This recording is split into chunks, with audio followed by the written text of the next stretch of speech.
J'arrive, Misha Miyol。こんにちは、ミヨールです。今回はクイーナという試験を扱います。オーランミーターと似ているところもあるんですけれども、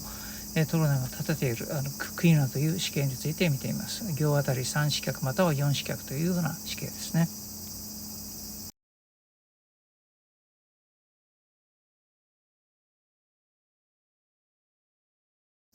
ね。トルナが考えるクイーナの特徴です。行あたり3試脚または4試脚、4試脚の方が多いと思いますね。から行末試脚、これが2音節なんですが、これの母音が連を通して同じである。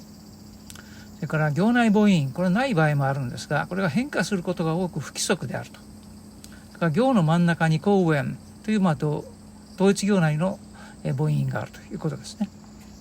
ね。このトルナの定義には問題点もあります。通常クイーナについて言われるパラグラフというパラグラフストラクチャーというふうな構造をトルナの定義には入れていないということですね。最大の問題点は、フォーストレスオーランとの区別がつくのかということですね。1行あたり4強性のタイプのオーランの子形とこのクイーナが区別がつくのかということなんですが、そういうふうに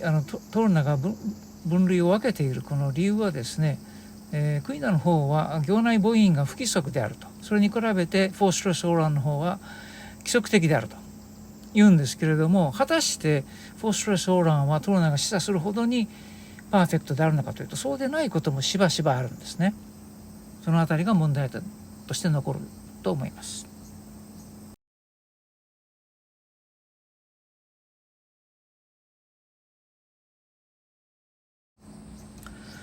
トルナの挙げているダービー・オ・ブロダルの例です。これは1行が4試脚でして、行末の母音は短い母音のあ、それから行の真ん中に後縁として長い母音ですね、おというのがあります。これは長い詩なんですが、50連ぐらいあると思いますが、これについてですね、別の編者は、その大部分についてオーランであるというふうに分類しています。これはトルナの方はこれをクイーナと分類しているということで、研究者によって意見が一致しているというわけではないという、そういう例にもなるかと思います。ちょっと一回読んでみますね。Kreeg de gal mee een aardig galler.